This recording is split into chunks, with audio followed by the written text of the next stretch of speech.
The next World Cup is coming, and it's pulling up to North America like it owns the place. The 2026 FIFA World Cup will be hosted across the United States, Canada, and Mexico, and if you're trying to picture what that means, imagine the biggest soccer tournament on earth crossed with a traveling festival, crossed with a logistical stress test, crossed with your group chat arguing about tactics at 3 a.m. That's the vibe. This is also the first World Cup with 48 teams. More nations, more matches, more storylines, and more chances for a heavyweight to accidentally slip on a banana peel in the group stage. And if you think that can't happen, I promise you, the World Cup is the one competition where on paper gets humbled by in reality on a regular schedule.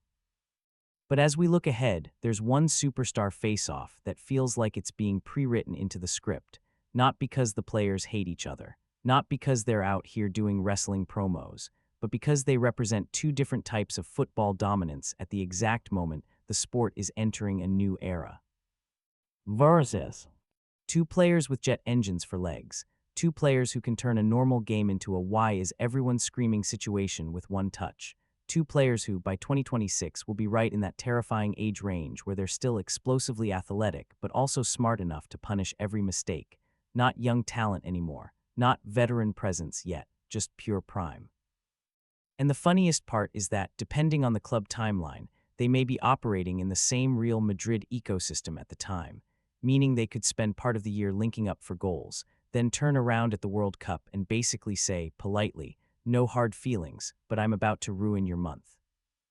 Now if you're watching this like a sports news preview, hear what matters. Talent is obviously huge, but World Cups are rarely won by highlight reels alone. They're won by squad depth, tactical flexibility, defensive organization, mentality, and the ability to survive the chaos of a one-month tournament where every opponent turns into a different version of themselves because the stakes are insane. So let's break it down, France, Brazil, and why this could be the defining superstar rivalry of 2026. First, the stage, North America. This tournament is going to feel different. Travel is going to be real. Not a quick bus ride to the next city real. We're talking flights, time zones, climate variation, and stadium atmospheres that will shift dramatically from match to match. One game could feel like a humid summer night, the next could feel dry and crisp, and then suddenly you're dealing with altitude in Mexico. If you're a team with depth, recovery, and smart rotation, you have an advantage. If you're a team that needs the same 11 players to go full throttle every match, the schedule might start sending invoices to your hamstrings. Now, enters any tournament with an unfair advantage. He has already done the main character at the World Cup thing. He's a World Cup winner. He has delivered in finals. He has scored in the biggest games imaginable. And in 2022, he didn't just show up, he nearly bent reality. A hat trick in a World Cup final is the kind of thing that sounds fake when you say it out loud. It's like telling someone you casually dropped 60 points in Game 7. People are going to look at you like, sure you did, buddy, but he actually did it. So when France is down, the world doesn't think, it's over. The world thinks, might do something insane in the next 5 minutes. His skill set is brutally simple to describe and brutally difficult to stop. He is lethal in open space, maybe the best transition attacker of his era. Give him a half yard and he's gone. Give him a full yard and he's filing a missing persons report on your left back. But what separates him from a pure sprinter is his end product. He finishes like a striker and moves like a winger. He can score from tight angles, he can score in chaos, he can score when everyone knows he's going to shoot. And in tournament football, that matters, because sometimes you don't get 10 great chances, sometimes you get 2, and the champion is the team that converts one. His other superpower is psychological. He does not look surprised by pressure. Some players look like they're carrying the weight of their country on their shoulders. Looks like he's already planned where he's going to put the trophy. Now let's talk about is a different kind of nightmare. He is not just speed, he is chaos with control. He thrives in the one versus one. He wants you isolated. He wants the defender to step out. He wants that moment where the has to choose. Do I lunge? Do I back off? Do I call for help? Do I pray? Is the kind of player who forces teams to change their entire defensive shape. He makes you double him. And the second you double him, he creates space for everyone else. At club level, he has already delivered in the biggest games. He has been decisive in Champions League moments, and he's done it with the kind of confidence that says, yes, I know you've watched the highlights. I'm still going at you again. The key question for in 2026 is he world class? he is. The question is whether Brazil sets up in a way that consistently unlocks him in a short tournament. Because Brazil has a unique type of pressure. France wants to win. Brazil wants to win in a way that feels like Brazil. The moment Brazil looks too pragmatic, half the planet starts acting like it's illegal, and that expectation can make the team chase the perfect version of football instead of the tournament-winning version. The best Brazil sides usually have both flair and structure, joy and discipline, a spine strong enough to hold up the fireworks. So the storyline is about completion, not potential, completion. The World Cup where he becomes the unquestioned face of Brazil's attack and drags them through the hardest games. Now let's compare them directly, because versus isn't just a debate, it's a clash of styles.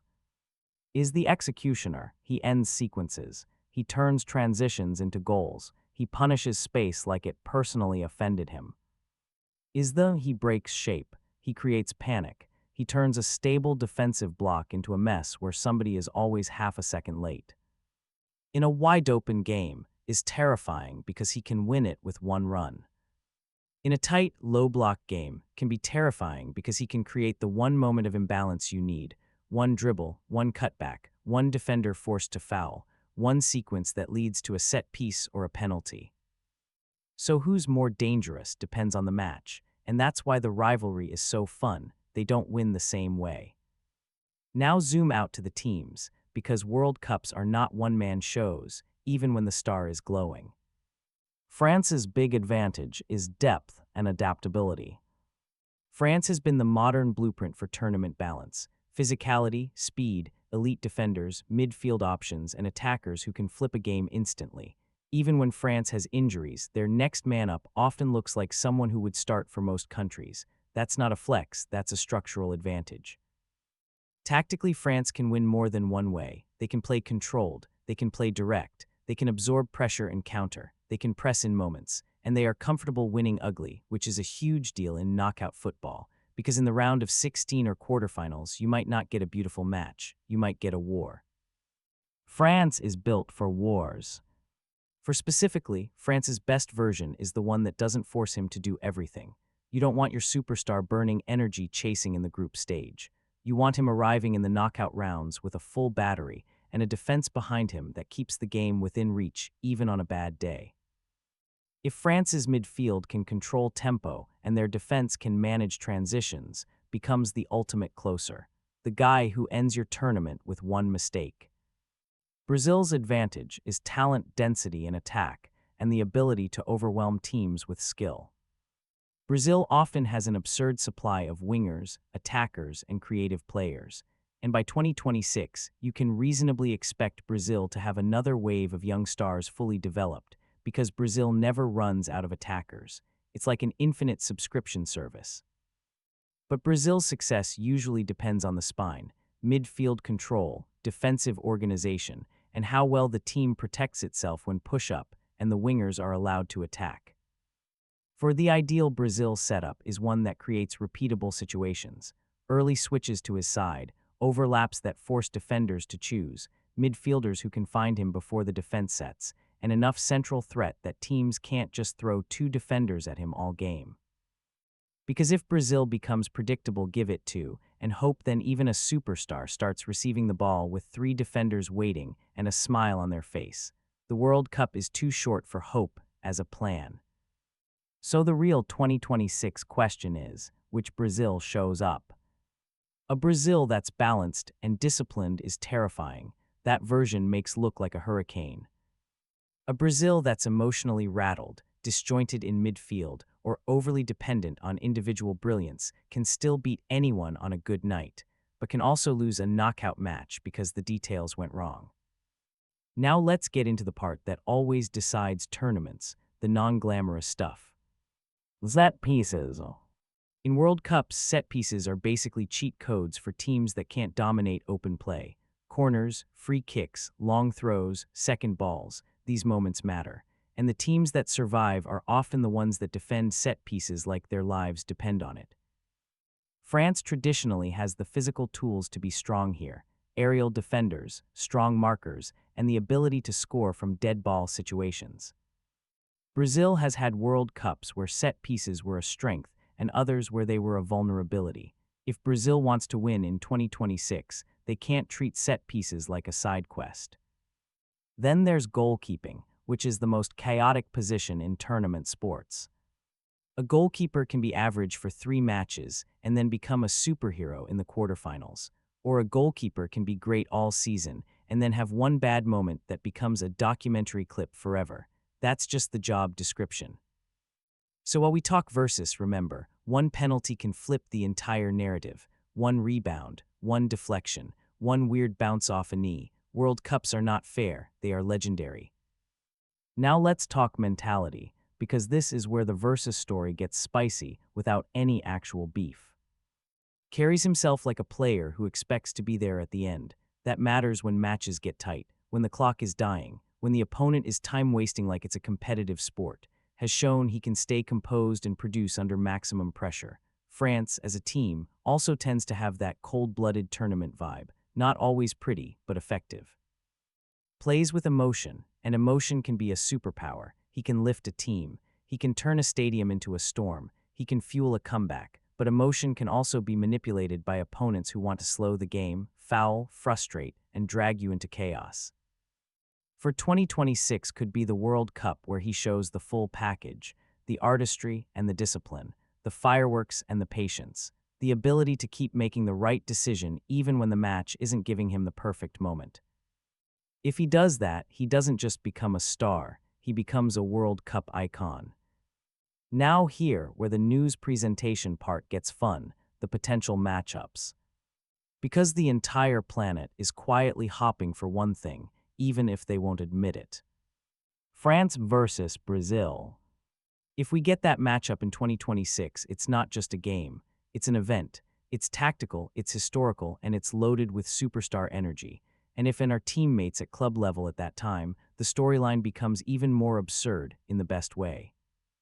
You can already imagine it. They're friendly all year, then they meet in a quarterfinal and suddenly I respect you, but also I'm about to end your World Cup respectfully. So what would that game look like?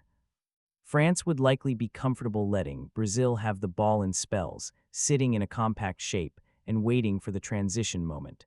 That's where becomes a problem, because Brazil's pushing up is basically an invitation to the fastest counterattackers on earth. Brazil would try to isolate on the wing, drag defenders out, create overloads, and force France to defend wider than they want. If starts winning his duels and drawing extra defenders, Brazil's central lanes open up, and then France has to choose between protecting the box and stopping the wide threat.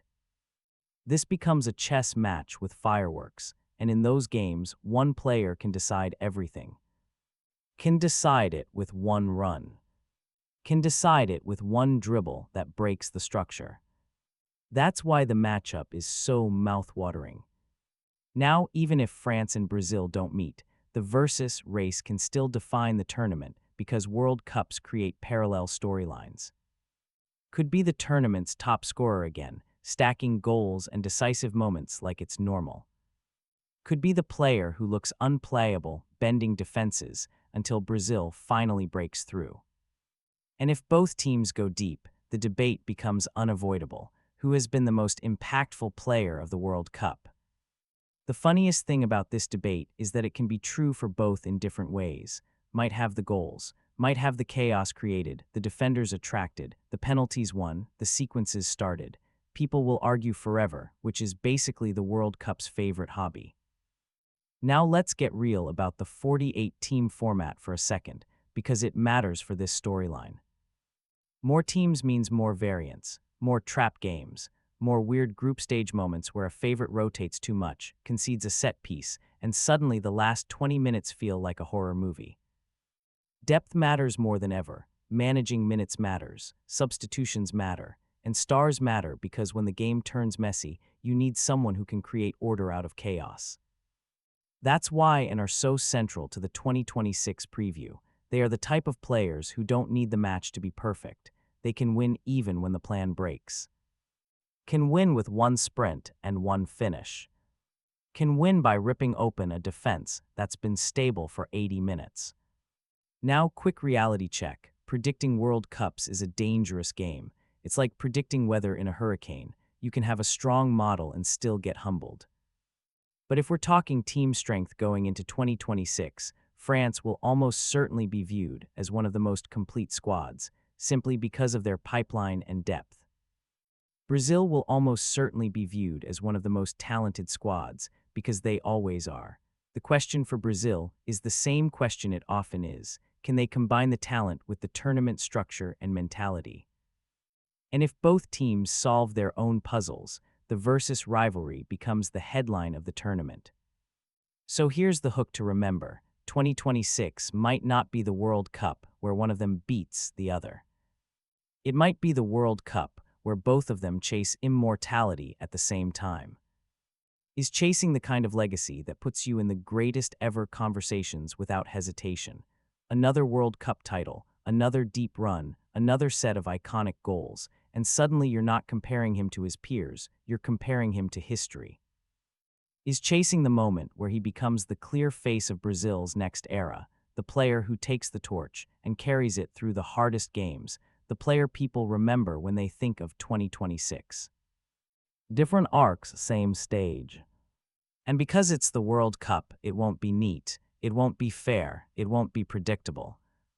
It will be dramatic, exhausting, and unforgettable. So if you're building the mental countdown to 2026, here's the simple headline in plain English: France has the depth and the killer instinct. Brazil has the talent and the magic, brings ruthless efficiency, brings controlled chaos. And if those two collide when it matters most, we're not just watching a match. We're watching the sport's next era introduce itself in real time.